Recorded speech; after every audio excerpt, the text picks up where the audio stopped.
Mom said to leave. Can you let us stay just for tonight? Late at night, my 9-year-old grandson suddenly visited us. I rushed to open the door, and found him in bare feet, with blood oozing from his toes. Moreover, he was tightly holding the hand of his 4-year-old sister, tears streaming down her face. "Did you two really walk here all by yourselves?" They nodded, and I hurriedly let them into the house. However, when my husband woke up, he was furious. Absolutely not.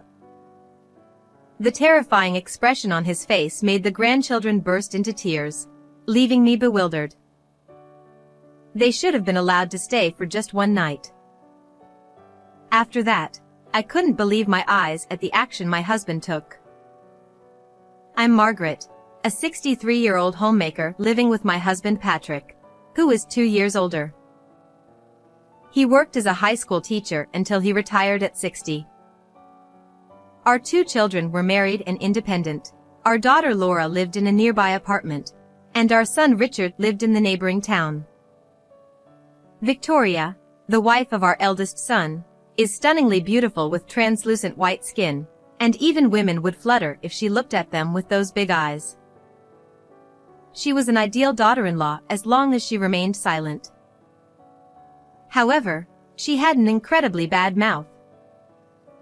Everyone wonders why a woman of my caliber would marry a man like him. Huh? Are you saying Richard isn't up to your standard? Well, he works for a top-tier company and earns a decent income, but let's be honest, he's not that good-looking. But I'm not that picky, so he's lucky, I guess. I couldn't help but feel very angry when she spoke ill of my own son. "Who do you think you are?" I wanted to say, but I held my tongue because I didn't want to argue. However, my husband couldn't stay silent. Richard sure married quite an impressive wife, didn't he? Despite the sarcastic remark, Victoria seemed unfazed and even smirked dismissively. Richard, in response, could only manage a wry smile. Victoria is too good for me. Seeing this, I imagined that my kind-hearted son must be facing some challenges in his marriage. However, despite their differences, they had a child together. Daniel, our first grandchild, strongly resembled his mother with a remarkably beautiful face. Personality-wise, he took after Richard, being very kind, a perfect blend of his parents' best qualities. I looked forward to Richard occasionally bringing Daniel over to our house. Victoria rarely visited, but I thought it might be the best for both of us. Then, we also welcomed a granddaughter, Emily, born 5 years after Daniel. She was an adorable girl with fair skin, chubby cheeks, and round eyes. However, when I visited my son's home to celebrate her birth, Victoria disdainfully glared at the newborn. Daniel takes after me and is beautiful, but why is this one so chubby and ugly? Who does she even resemble? She's not cute at all. You're a mother, don't say such a thing. She's perfectly cute just as she is. I can say whatever I want to my own child. Are you trying to start trouble with me? Well, I won't lose to an old hag like you. As my husband heard this exchange beside me, his expression quickly changed. I could tell he was about to shout in my defense, so I hurriedly intervened. Instead, it was our son who raised his voice in anger. Victoria, enough. Mom and Dad came here to celebrate. There's a limit to how rude you can be. Oh, how unusual for you to stand up to me. Quite interesting. She glared sharply at Richard, seeming ready to strike, so I quickly relented. I'm sorry. Victoria, you've just given birth and it's a stressful time. I shouldn't have said that. I apologize, please forgive me. Humph. Exactly. You shouldn't have said anything. You could have just sent a money gift instead of coming all the way here. Victoria's demeanor was consistently lacking in manners, but I couldn't say anything further. Because of incidents like these, we grew distant afterward. However, despite this, Richard continued to bring Daniel and Emily over to us regularly. It made us happy to see our adorable grandchildren, but there were still some concerns on my mind. Daniel was bright and talkative, but Emily, even at the ages of 3 and 4, showed hardly any signs of speaking. Furthermore, her fair skin had turned extremely dark from sunburn, and her hands were rough and dry. When I asked Richard about it, Victoria said Emily loved playing in the garden. That said, the condition of our granddaughter's skin was extremely concerning. One day, our family was struck by tragedy.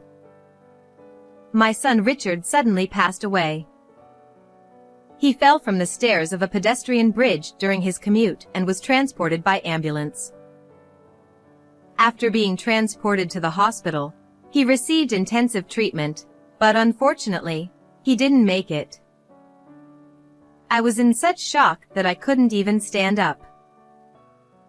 Richard, you poor thing. It must have been painful.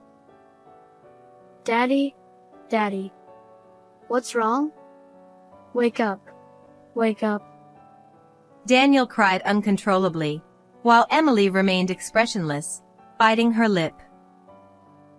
Victoria, without shedding a tear, continued to fiddle with her phone. Looking back now, it was indeed a peculiar scene, but at that moment, I was overwhelmed with grief and unable to pay attention to anything else. My husband received our son's old and worn-out bag from the paramedics, found beneath the pedestrian bridge. It was a bag I had bought for him when he started working. He's been saving and working hard for the family. Thinking this made everything even harder to bear. The wake and funeral were mainly organized by our daughter's husband and were carried out smoothly. I spent the time in a daze at home. It was the day after the funeral. In the middle of the night, the intercom rang. Wondering what was happening, I looked at the camera and saw Daniel's face, biting his lips. I hurriedly opened the door and let him in. Holding back his tears, Daniel managed to speak in a strained voice. Mom told us to leave. Can you let us stay just for tonight? My grandson was barefoot, and there was blood oozing from his toes. Did you two walk here all by yourselves? The grandchildren nodded, but it was a 10-minute drive from the neighboring town. While 9-year-old Daniel might manage to walk, Emily was only 4 years old. Besides, it was the middle of the night. They must have been terrified. When I let them into the living room, my husband had also awakened, so I consulted him about Daniel's request to stay just for the night. Grandpa, we'll leave tomorrow. Please. Absolutely not. Upon seeing my husband's furrowed brow and fearful expression, the grandchildren burst into tears, and I was wide-eyed with surprise. Can't we at least let them stay for one night? I began to plead, but my husband hugged the grandchildren tightly, sobbing uncontrollably. Even during our son's funeral, he held back tears. We've been married for 30 years, yet this was the first time I had seen my husband cry like this. Don't say just for today. Stay here forever. Poor you. I realized his feelings with those words, and I couldn't stop crying. Later, I asked the grandchildren what had happened, and what they shared was shocking. Victoria, who was supposed to be a homemaker, was often out during the day, leaving the children at home alone. Even when she was home, she would frequently scold and roughly push Emily around for various reasons. As a result, whenever Emily cried, Victoria would shout angrily, Shut up. Be quiet. You're annoying. Over time, Emily learned to cry silently without making a sound. Daniel reportedly got scolded too when he tried to defend his younger sister because he felt sorry for Emily. While he could escape from his mother's behavior by going to school, Emily, who wasn't allowed to attend kindergarten, didn't have that option. Apparently, while her mother was around, Emily would go outside to weed the garden every day. This was her way to avoid being scolded and perhaps earn some praise from Victoria. This explains why her skin was deeply tanned and her hands were rough.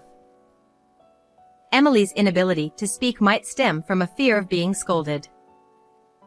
Thinking about this filled me with a sense of helplessness. That evening, Victoria apparently told them that guests were coming and ordered them to go outside. Daniel managed to put on his shoes, but Emily couldn't make it in time and was left barefoot. Victoria quickly locked the front door behind them, so Daniel then put his shoes on Emily's feet and held her hand as they walked to our house to seek help. What a terrible thing to do. Unbelievable. I tried calling my daughter-in-law several times, but couldn't reach her. It was late at night, so I decided to sleep with my grandchildren that night. However, early in the morning, Daniel woke me up. Grandma, I'm sorry for waking you up. Emily said she saw Dad in her dream. Huh? Did she? And then? Dad told Emily to look inside the bag. I was taken aback by what he said, but looking at Daniel's serious expression, I started to wonder if there was something more to it. Then I woke up my husband and told him what Daniel had said. Still groggy, my husband was skeptical at first, but when he checked our son's bag, he exclaimed in surprise. No way. This is outrageous. I can't forgive this. Filled with anger, we decided to take action. Afterward, we quickly called our eldest daughter, Laura, who lives nearby, and asked her to come to our home to take care of the grandchildren. Meanwhile, my husband and I rushed to our son's house and rang the doorbell repeatedly, but no one answered. But we continued to ring the doorbell persistently. My daughter-in-law finally appeared in her pajamas, with the collar open and looking disheveled. Geez, so noisy. Who the hell is it? At that moment, I caught a fleeting glimpse of a young man with brown hair crossing in the back of the room, completely naked. I knew it. However, as soon as my daughter-in-law realized it was us, she widened her eyes and quickly shut the door. It's so rude of you to come here suddenly. Go home. From behind the door, my daughter-in-law shouted aggressively. We have something urgent to discuss. Please open the door. I said I can't open it right now. I reluctantly opened the door with the key I found in my son's bag, and inside, the young man from earlier exclaimed, "Oh no! Run!" He hurriedly dressed and fled from the house. At the entrance, she stood defiantly, glaring at me and my husband without a trace of remorse. What the heck are you doing here? Before anything else, are you already cheating on your husband the day after he passed away? Don't be ridiculous. Oh, he's just a gas repairman. Huh, so gas repairmen these days work without clothes on? Victoria noticed my sarcasm and clicked her tongue in annoyance. She may have a beautiful face, but her ugly character shows through in her expression. Richard is gone now, and I'm done with you both. You have no right to say anything. Just leave. At that moment, my husband, his face flushed red with anger, deliberately asked her, I can't see the grandchildren. Where are they? And with that, my husband went to check something, pretending to search around the house. Victoria seemed momentarily at a loss for words, but then she immediately started shouting angrily at me. They went to a friend's house. What's wrong with that? Stop lying. Were you not worried when a 9-year-old and a 4-year-old were gone all night? Are you even a mother? Huh. How do you know about that? They walked all the way to our house late at night. As I told this to her, who looked puzzled and astonished, she shamelessly responded with a brazen attitude.